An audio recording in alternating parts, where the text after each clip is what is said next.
యొక్క స్థితిని మనకు దూరం చేసుకుంటున్నాం. In fact, we are distancing ourselves from that nectarine మనం immortality. చేసేదంతా తప్పులే, All we have been doing are mistakes, కానీ తప్పును క్షమించమని మనం కోరుకుంటున్నాం. మనం but we seek for the pardon.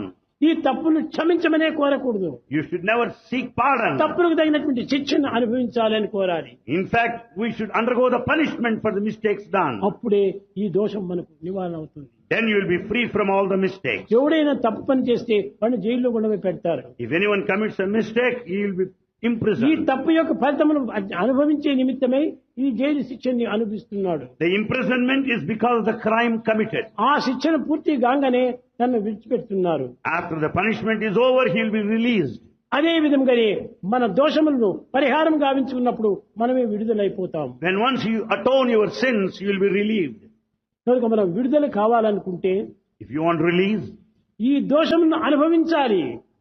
we have to face the punishment consequences. దోషములు తిరిగి దాంట్లో ప్రవేశించకుండా చూసుకోవాలి. See that we don't repeat those mistakes ఈ ఇంద్రియాలు ఇవి ప్రవేశించకుండా చేసుకోవాలి. and exercise control over the senses.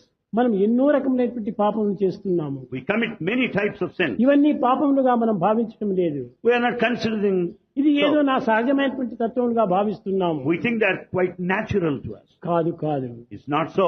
పవిత్రమైనటువంటి పదములను అర్థం గావించుకునే నిమిత్తమై వేదశాస్త్ర ఇతిహాస పురాణములను పఠిస్తూ వచ్చాము. People have been going through all the sacred texts to make use of sacred words. వేదముల్లో ఉండినటువంటి పవిత్రమైన మంత్రములను ఎంత ఉచ్చారించినా అంత ఆనందం కలుగుతుంది. కనుకనే పూర్వమంతా కూడా ద్వేషించినటువంటి బుద్ధుడు, Buddha was hatred towards them earlier. తానే దీనిని ఆశిస్తూ వచ్చాడు. He wanted to have in his యశ turn. జ్ఞానదయా సింధోరఘాదస్య నగాగుణ సేవితామక్షయోధీర శశియైతామృతాజిత, ఈ విధంగా భావించాడు. అమరా నిజ్జరాదేవ త్రిదిశ విభుజాసుర సుపర్వాణ సుమనస త్రిదివేశాది వంకష ఆదిత్యో ఆదిత్యనందన అన్నాడు. అనగా వేదములో చెప్పినవన్నీ కూడాను తాను తిరిగి ఉచ్చరించుకుంటూ వచ్చాడు. He started chanting, repeating all that is mentioned in Vedas.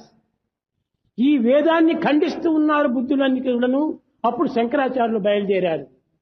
Thinking that Buddha opposed Vedas, Shankaracharya rose up to the occasion. శంకరాచార్యులు బయలుదేరి బుద్ధుడు దీన్ని ఖండించటం లేదు. Buddha has not contradicted Vedas. మేమే అవివేకములో పడి దీన్ని మేము ఖండించుకుంటున్నాము. And in fact, we are contradicting the Vedic text. బుద్ధుడు ఈ సత్యనిత్యమైన యొక్క పదములను చక్కగా ఉచ్చరిస్తున్నాడు. Buddha repeated the eternal truths of Vedas. ఇలాంటి దాన్ని మనము తప్పుగా భావిస్తున్నాము. We think it's a mistake. మదనో మన్మథో మారో